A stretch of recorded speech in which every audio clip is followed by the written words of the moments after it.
What you are about to watch is a journey into the darkest corners of the Dallas city. We start with a ride on a public train that turned into a nightmare. A man wearing a horror movie mask stepped on board and attacked a stranger in broad daylight. From there, it gets worse. We will see soldiers who became killers and arguments that ended in death. We will even see a huge police mistake that almost let a guilty man go free because of a deleted file. But at the end, we find the most shocking stories of all.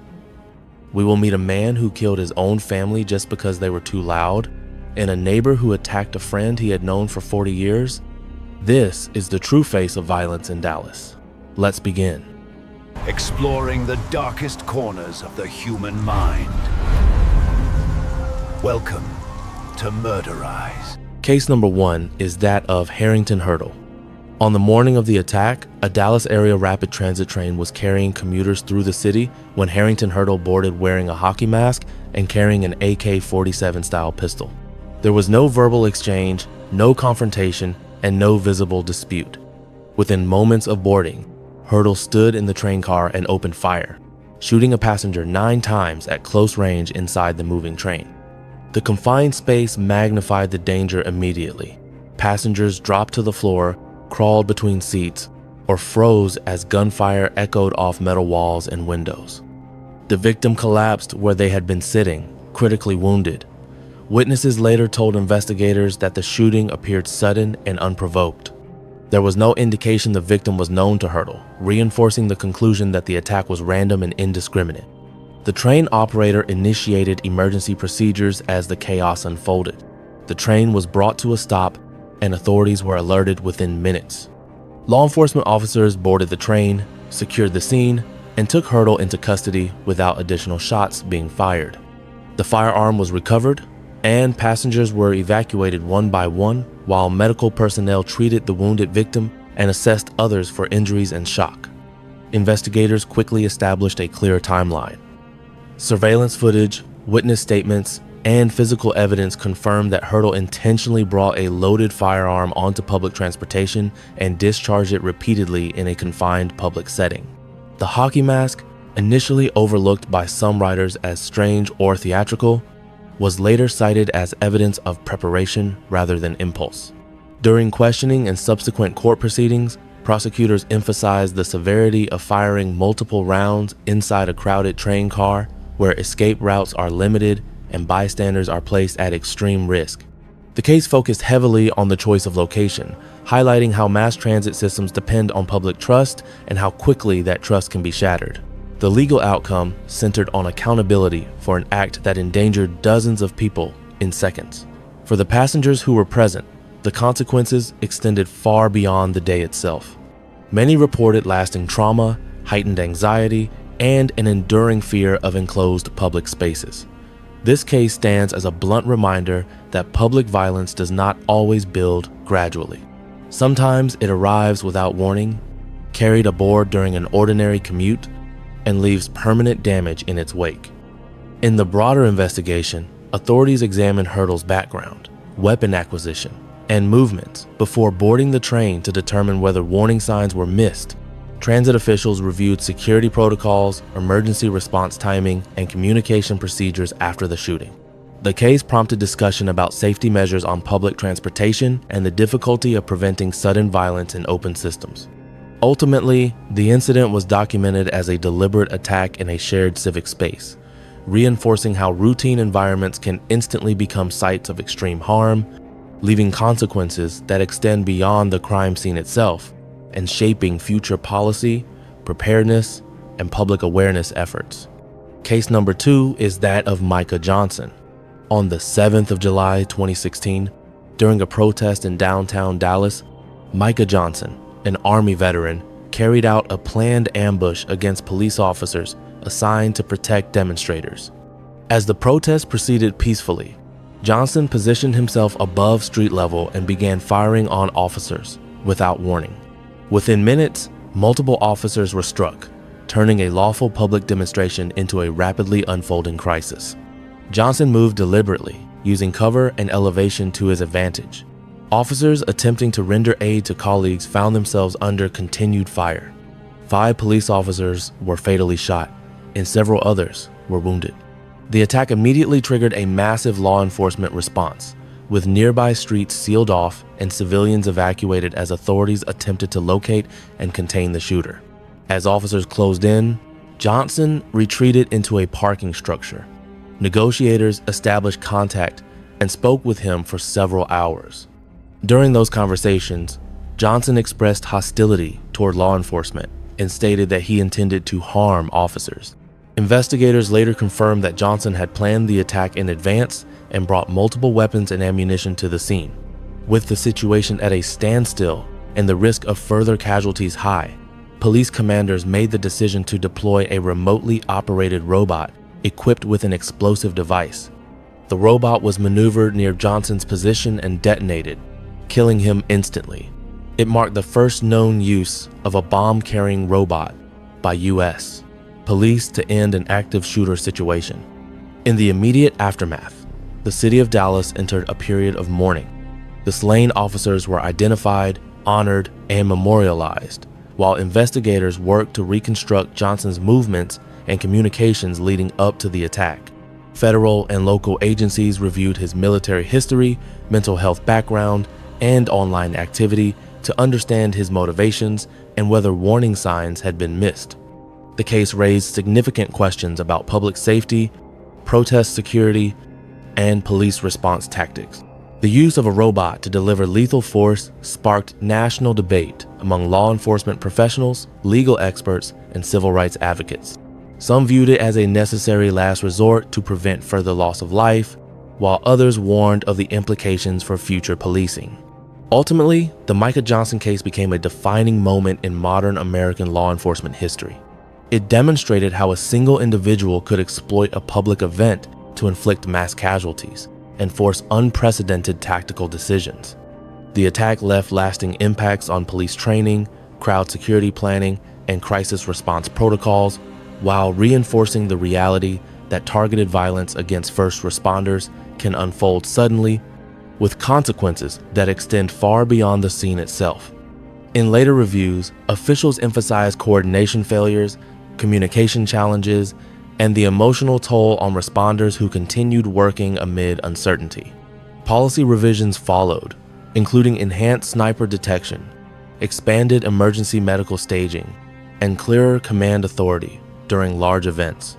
For many officers nationwide, the case became required study material, illustrating how quickly peaceful gatherings can shift into lethal emergencies with consequences for communities and institutions.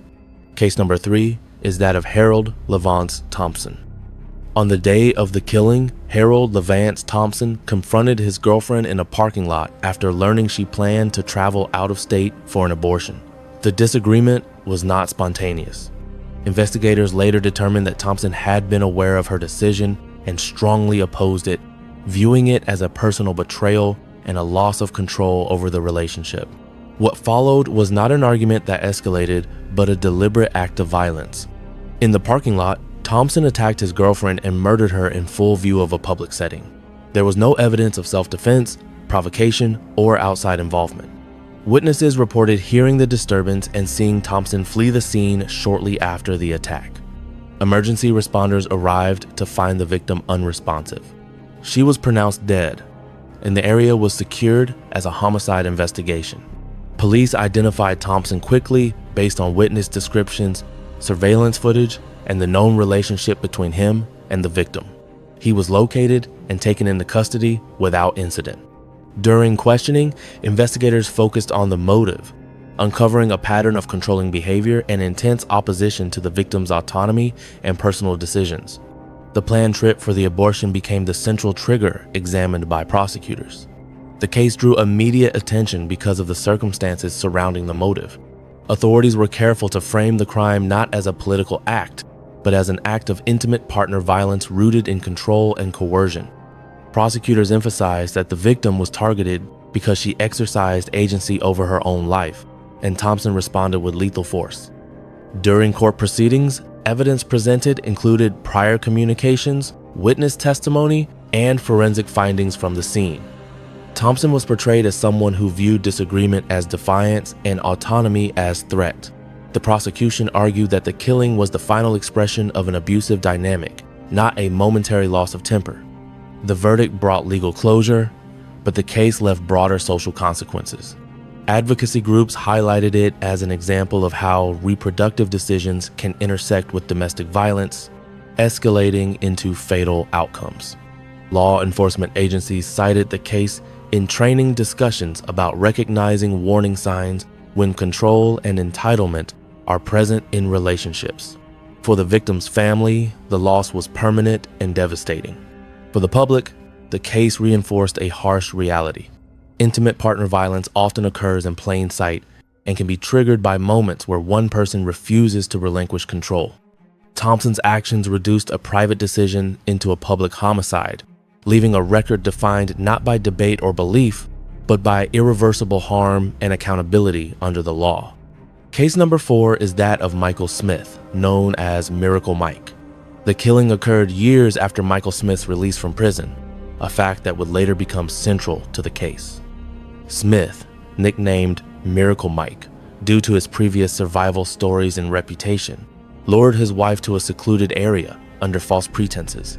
Investigators later confirmed the meeting was planned and intentional.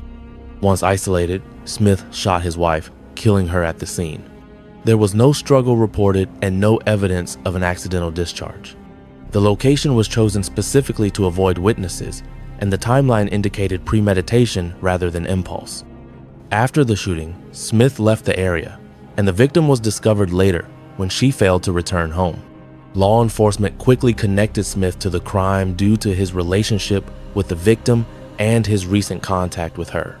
Ballistic evidence, phone records, and witness statements established that Smith had arranged the meeting and was present at the time of the shooting. He was arrested and charged with murder. During the investigation, prosecutors highlighted Smith's criminal history and the fact that the killing occurred not long after he had been given another chance at freedom. His nickname, once used casually, took on a grim irony as details of the crime emerged. The state argued that Smith had manipulated trust, using familiarity and marriage as a means to isolate his victim. At trial, the prosecution presented a clear narrative of premeditation. The defense attempted to challenge intent, but evidence showed preparation, movement to a remote location, and deliberate use of a firearm. The jury rejected arguments of spontaneity and returned a guilty verdict. The sentencing phase focused on the breach of trust involved. Smith had been released with the expectation of rehabilitation and reintegration, yet committed a calculated act of violence against someone closest to him. The court imposed a lengthy sentence, emphasizing both punishment and public protection. The case became another example cited in discussions about recidivism and post-release monitoring. For the victim's family, the betrayal was as profound as the loss itself. Smith's actions ensured that his name would no longer be associated with survival stories, but with a crime defined by deception, calculation, and irreversible consequence. Case number 5 is that of James Lee Webb.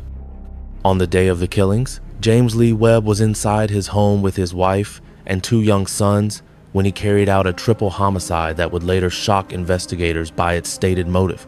There was no report of a domestic dispute escalating over time and no emergency calls placed before the violence. What occurred unfolded entirely behind closed doors, ending with the deaths of all 3 victims. Webb murdered his wife and then killed his 2 sons, both of them children, inside the family residence. When authorities later reconstructed the timeline, they found no evidence of forced entry or involvement by anyone else.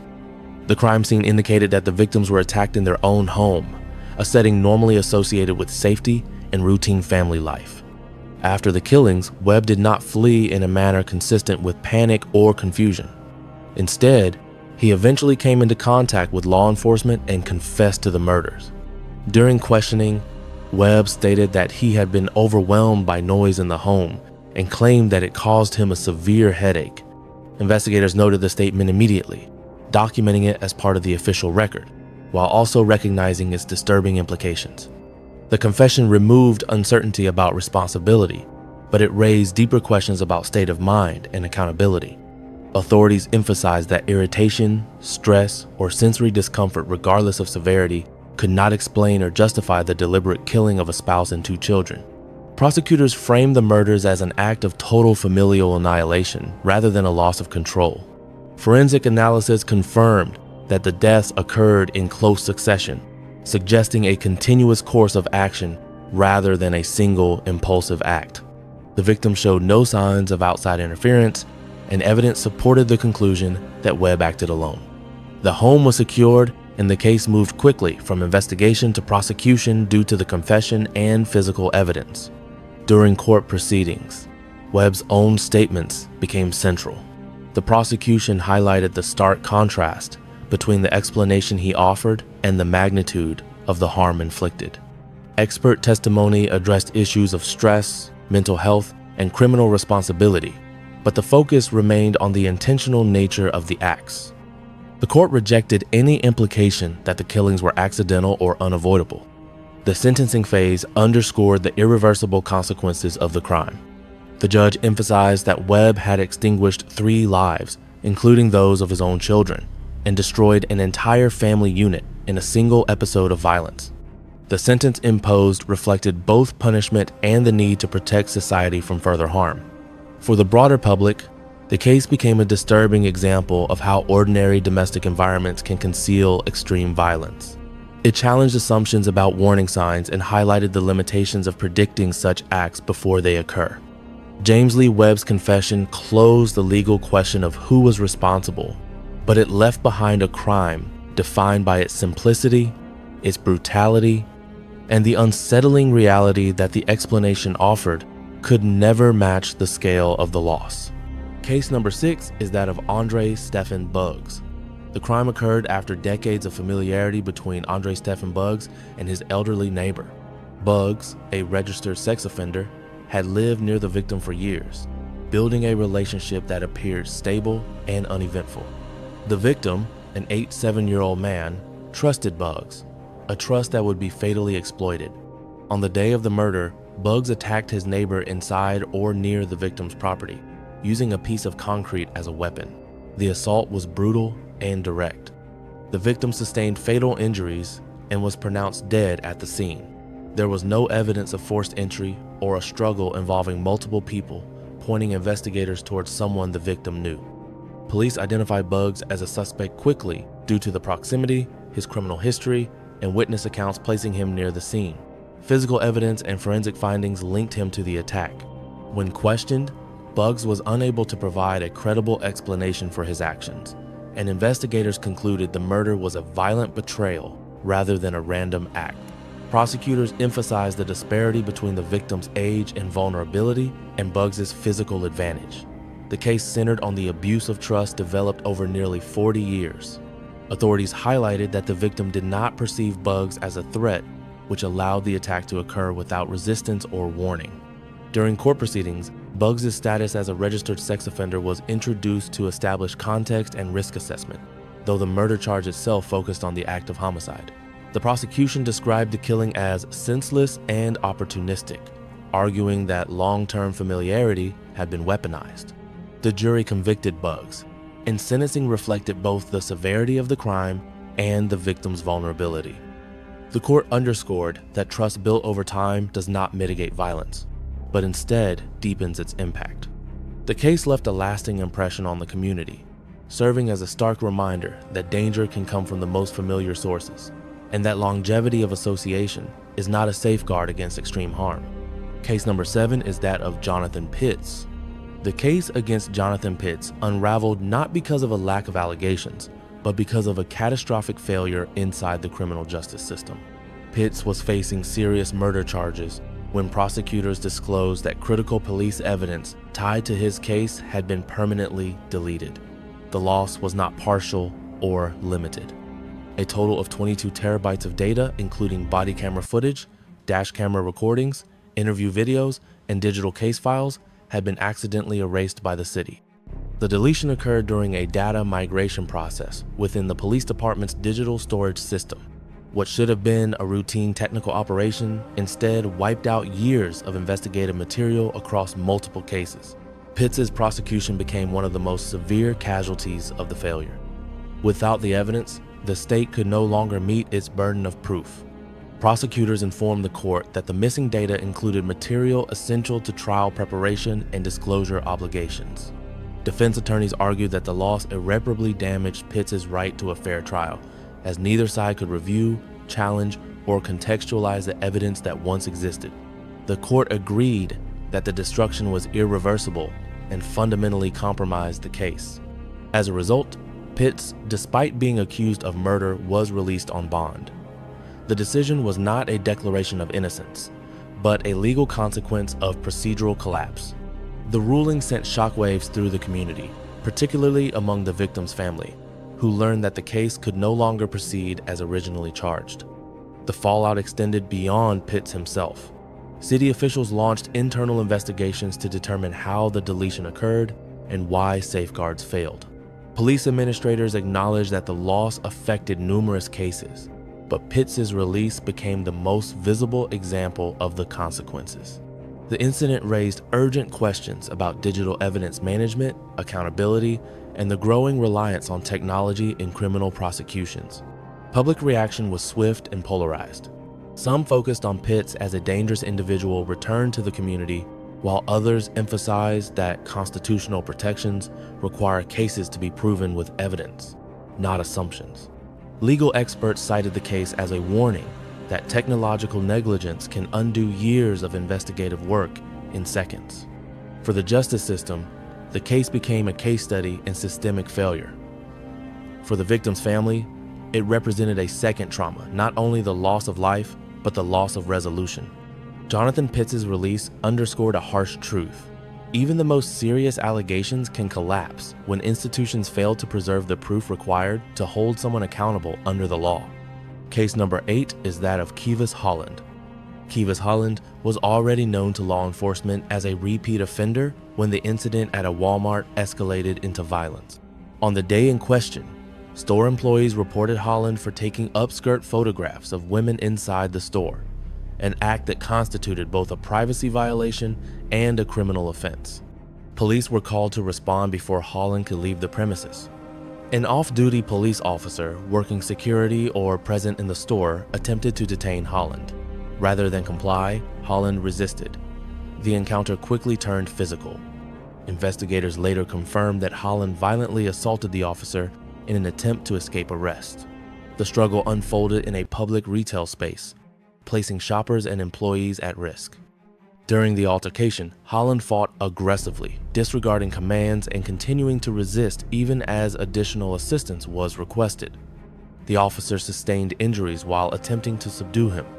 Holland was eventually restrained and taken into custody, bringing the immediate threat under control. A search of Holland's background revealed a pattern of repeat offenses and escalating behavior. Prosecutors emphasized that the Walmart incident was not an isolated lapse in judgment, but part of a broader trajectory involving predatory conduct and disregard for authority. The decision to assault a law enforcement officer elevated the charges significantly. During court proceedings, surveillance footage and witness testimony played a central role. Video evidence documented both the initial alleged behavior inside the store and the violent resistance that followed. The prosecution argued that Holland's actions demonstrated conscious choices at multiple points to violate victims' privacy, to resist lawful detention, and to use force to evade consequences. The defense did not dispute that an altercation occurred, but challenged aspects of intent. The court ultimately focused on the risk posed to the public and the seriousness of attacking an officer during an active response. Holland was convicted and sentenced accordingly. The case highlighted the intersection of sexual misconduct, repeat offending, and violence against law enforcement. It also reinforced how quickly seemingly minor offenses can escalate into dangerous confrontations. For authorities, the incident became another example of why early intervention and accountability matter. For the public, it served as a reminder that everyday spaces can become flashpoints when criminal behavior meets resistance, and that escalation often carries consequences far more severe than the original offense.